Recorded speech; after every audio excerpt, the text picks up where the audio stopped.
Hi guys, and welcome back to a new video of Cyrux Space. As you can see, I have a new rocket. This is my newest rocket, the Firefox SHX.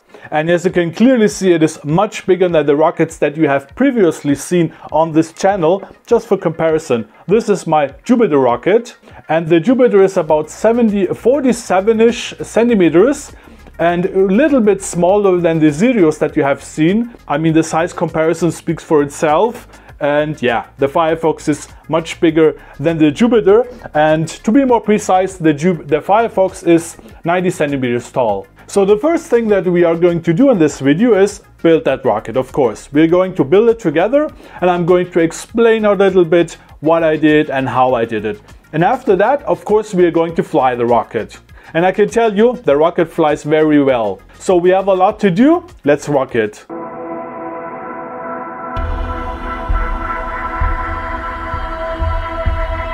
Okay, so first what we are going to do is to unpack all that. Even though I was excited for this rocket, I waited with opening this package until I had time to make this video. But now we can do it together. I can tell you I was really excited for this rocket. I mean, it is way bigger than the rockets I have built before, like the Cyrux and the Jupiter. So I was really looking forward to build this rocket, and the design is actually very unusual.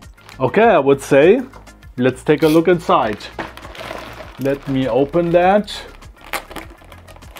and let us have a look what we have here. There are a couple of parts here, several parts. You see, you have tubes and fins, the nose cone. Okay, so, oops. We have here a tube. This is one tube. And then we have a second tube. Okay, so we have two tubes. See, let me put those together so you get a feeling of how big the rocket is going to be. See, that is amazing. And if I'm not mistaken, the rocket should be approximately 90 centimeters tall. Let me have a look. Length will be 90.17 centimeters. The diameter will be 66 millimeters. And the weight without a motor will be 230 grams. Okay, so we have two tubes, and then we have a second tube which is smaller or has a smaller diameter. As you can see, this is a smaller one. It fits into the other. Okay, and then we have, oh, that's a big nose cone. See, this is the nose cone of the rocket. Just going to, should fit perfectly. It fits perfectly. Yes, that's cool. Okay, so this is the nose cone, and then we have those fins here. Okay, oh, they are pre-cut. That's very good because I don't have any saw here, and this is perfect. This is the parachute of the rocket, and I already can tell you that I don't like it because I'm just not a fan of those plastic parachutes. And I think I'm going to replace that. Okay, so what we have then in here, we have some hooks here, metal hooks, some rings. So I think that this is going to be for the metal rod of the launch pad. And what do we have here? Oh, and some stickers. Okay, so after we have gained a quick overview, let's start building that rocket. So the first thing we have to do is to separate the pre-cut parts of the fins from the balsa sheets. Separating the parts from the balsa sheets is actually very easy. You shouldn't need any additional utilities, but you can use for example, a cardboard cutter if you want to.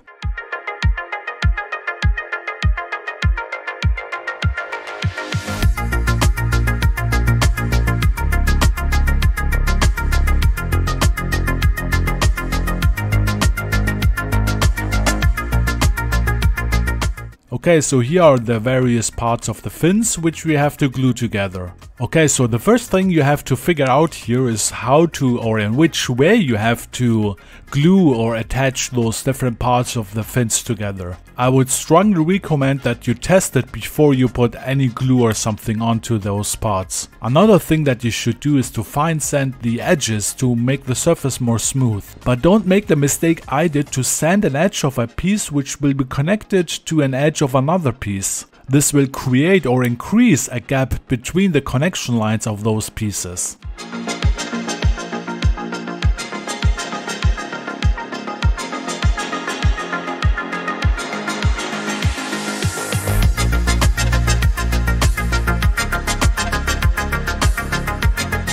Okay, so here we have the different prepared pieces of the fins and we are ready to glue them together. But as I said before, you have to figure out how to connect those pieces together. Okay, so after you've made sure that you know how to connect those different pieces together, you can take some wood glue and start connecting them.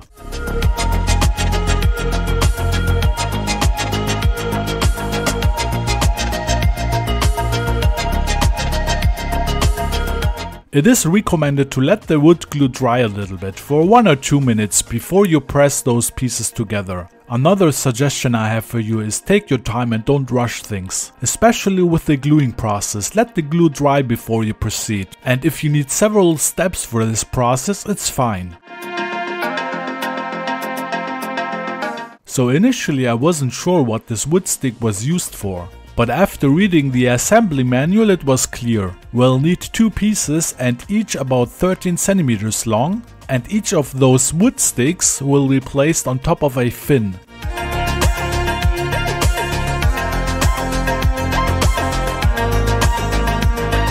Okay, so this is how it looks like, and we can put that piece aside to let the glue dry. So now it's time to take care of the motor mount. This rocket can actually be flown with a larger motor like a E or F motor. But because I want to fly this rocket with a D motor which is much smaller than the E or F motors, we need an adapter. So this is a motor mount which is suitable for a D motor, but actually you can use a A, B or C motor too.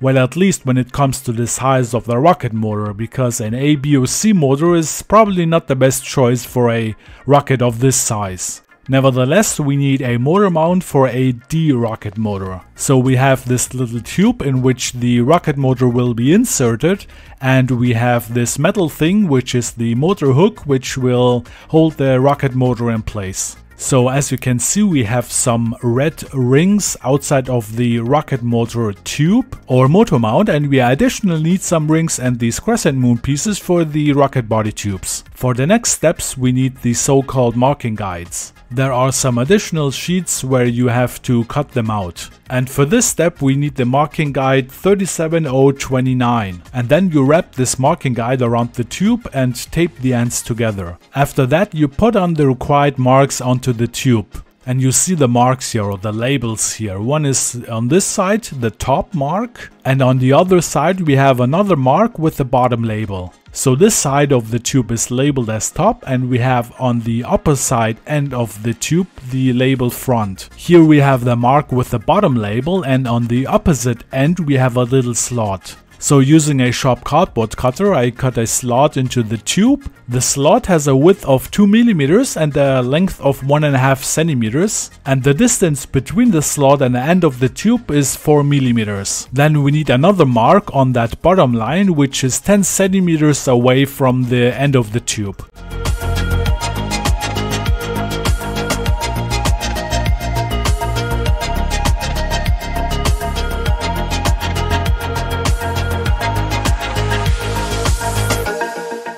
Three millimeters from the top front end of the tube we have another mark which is labeled as aft. Okay, so now we need the crescent moon pieces again. Make a line in the middle of the crescent moon piece and cut a little notch on the inside edge of one of those crescent moons, large enough for the Kevlar core to be passed through, and then put some glue on the inside edge of the crescent moon, leaving the notch free of glue. Now take the rocket body, we have here the top front, take the crescent moon piece and glue it onto that tube, making sure that the notch is on top of the mark which is labeled as aft. Also make sure that the crescent moon is placed on the right side of the slot.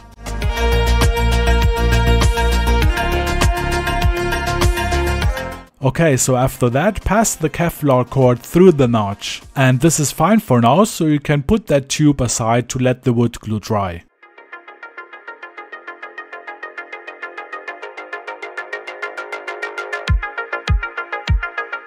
After the wood glue dried a little bit, I tied the shock cord around the tube and I put on some additional wood glue. So as you can see, it is an additional layer of wood glue on top of that cord. And now you can see why we have placed the crescent moon on the right side of the notch.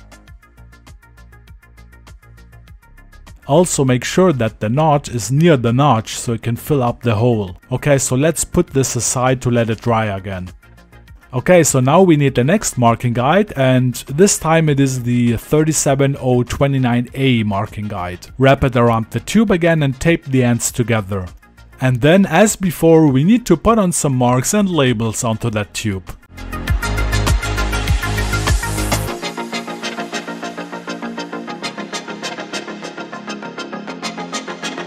Okay, so now we have two marks here, which is labeled with bottom dorsal fin. Then we have a mark labeled as starboard wing, and we label this tube as aft body. Now take the second tube and using the same marking guide, apply the marks for top and bottom. This tube will now be known as the forebody, so put on that label. This end of the tube will be the front. And we have the bottom dorsal fin marks.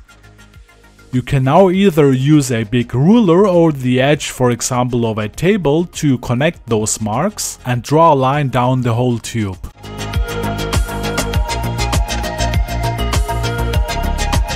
Now we need the other marking guide 37030. As before, wrap it around the tube and tape the ends together.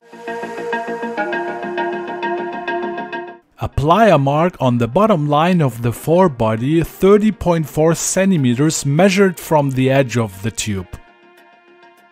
The top edge of the curve of the marking guide should be on the 30 cm mark. If the marking guide is in position, take little pieces of tape to tape it down so it cannot slide around. And then take a pencil and draw the curve onto that tube. Now take the aft body tube and place the marking guide on the top center line. The top edge of the curve of the marking guide should touch the 40.6 cm mark.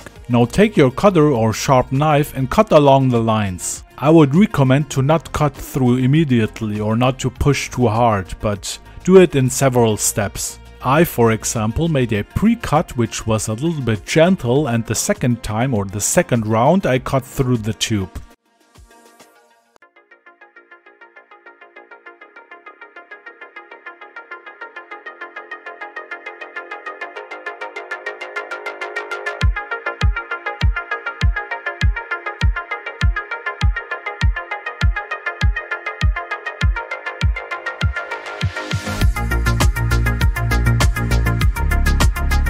To clean up the edges of the tubes, I used sandpaper. Okay, back to the inner tube, take the shock cord and place it inside the tube. This way the cord doesn't get in our way the next steps. Because now it's time to bring all those tubes together and build our rocket. As you can see, this is the forebody tube on the top side. And here we have the bottom or bottom line. And again we have here the top line of the forebody, and as you can see the line is exactly above the front line of the inner tube. The distance between the crescent moon and the lower edge of the tube is approximately 2.5 centimeters. And if you look closely, the middle line of the crescent moon piece is also aligned with the top line of the forebody tube. And this is how it looks like from above. Another thing that I would highly recommend is to let the wood glue really dry, because as you can see the crescent moon detached again from the inner tube, and this is because things here are tight and you have to put the inner tube inside the outer tubes, and because of that you have to push it inside the forebody or aft body tubes. And you have to apply some gentle force, and if the wood glue is not completely dry, it will certainly detach again. So let the wood glue really dry and then push it inside the tube, but take your time and be gentle.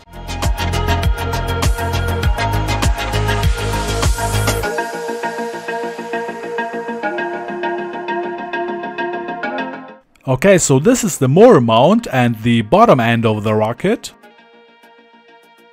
And the end of the motor mount tube must be aligned with the end of the rocket body tube. And after that is done, you see that I have put a layer of glue on the edges between the crescent moon and the aft body tube.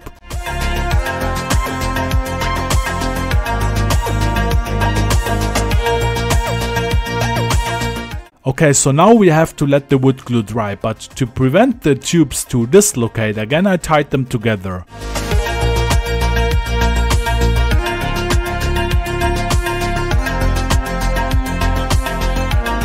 And now it's time to attach the fins to the rocket. To do this, I used the so-called orientation sheet, or I called it orientation sheet. Or maybe you should call it marking guide for the fins again, but okay, so whatever. As you can see, before I attached the fins, I sand the areas where the fins will be attached to make the surface a little bit rough.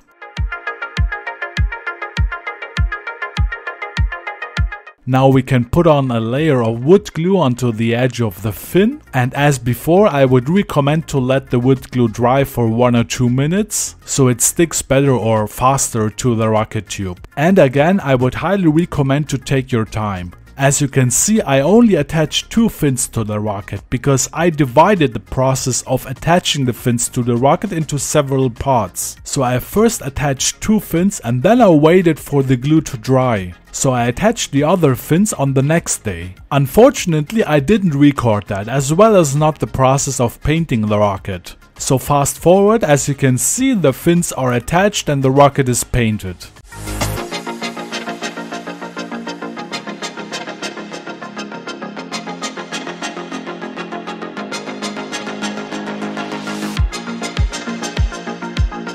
Okay, so now let's take a look at the motor mount. As I explained in the beginning of this video, I'm not going to use a E or F motor, but a smaller D motor, and this is the reason why we need a motor mount adapter. But I didn't want to glue the little motor mount into the bigger one. And the reason is because I wanted to have the opportunity to use a bigger motor in the future. So what I did was I cut a little slit into the adapter tube. So when I put the small adapter tube into the bigger one, I can push the hook of the bigger motor mount into the little slit, and this will keep the little adapter motor mount into place. So if I ever want to use a bigger motor, I just have to pull the hook out of the little adapter tube, and then I can remove the small motor mount. And of course, if I ever want to do that, I have to cut a little, let's say, window into the rocket body. But I think that would be acceptable, and to be honest, that was the best idea I had for this issue.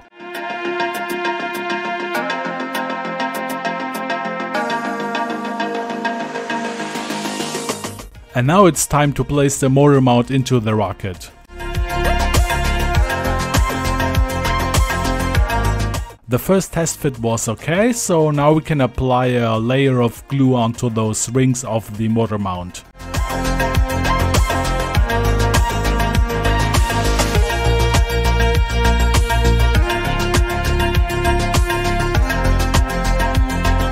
And then push it into the rocket and make sure that, as before, the ends of the tubes are aligned. And if that is done, apply some additional wood glue onto those edges or in the corners between the tubes.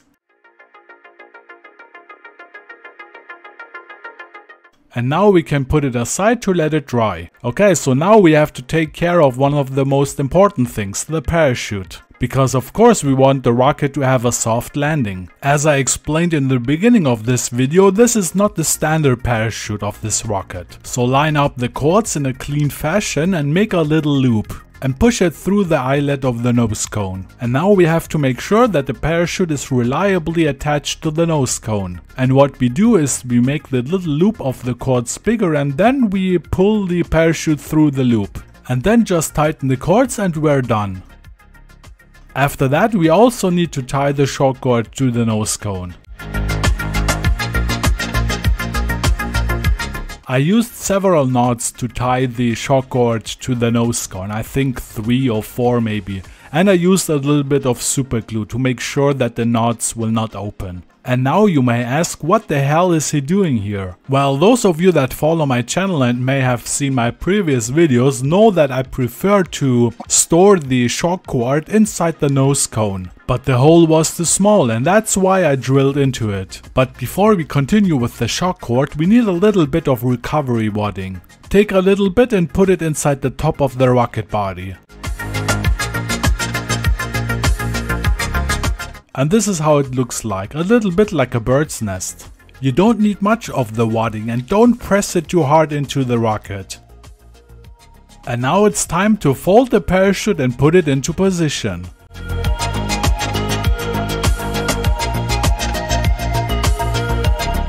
There are certainly different ways of how people fold their parachutes, but the way that you see I am doing it just worked the best for me.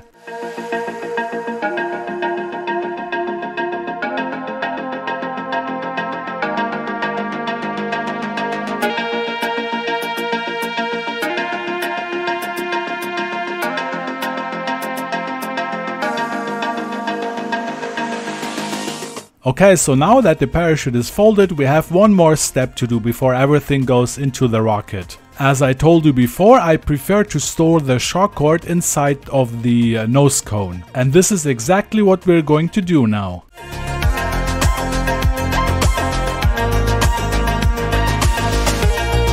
Okay, so now that the shock cord is inside the nose cone and hopefully this way will not twist with the cords of the parachute, we can stuff everything into the rocket. And this is it guys, we're done, we have successfully built the Firefox. And I have to be honest, I really like how it looks like. And hopefully the rocket flies as good as it looks like.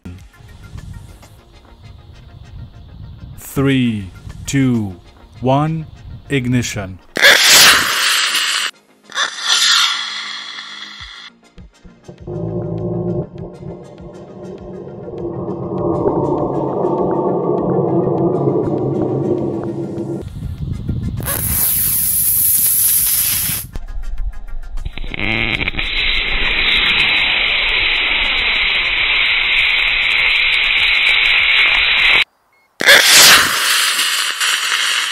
Unfortunately, I had a little bit of problems with the focus of my camera, but as you can see, the parachute was successfully deployed and the rocket is coming down safely.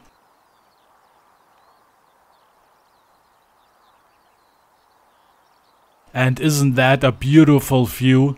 So all in all, we can say that this flight was a success. As you have seen, the first flight of the Firefox was more or less successful. The rocket reached a good apogee, the nose cone was ejected, the parachute was deployed, and it was a quite decent first flight. And I'm actually quite happy how it went. Okay guys, that was it. I hope you liked it. In this case, please leave a thumbs up and subscribe to the channel, which would be highly appreciated. And make sure to click the bell icon so you get notified in case of a new video. Until then, take care and don't forget to rock it.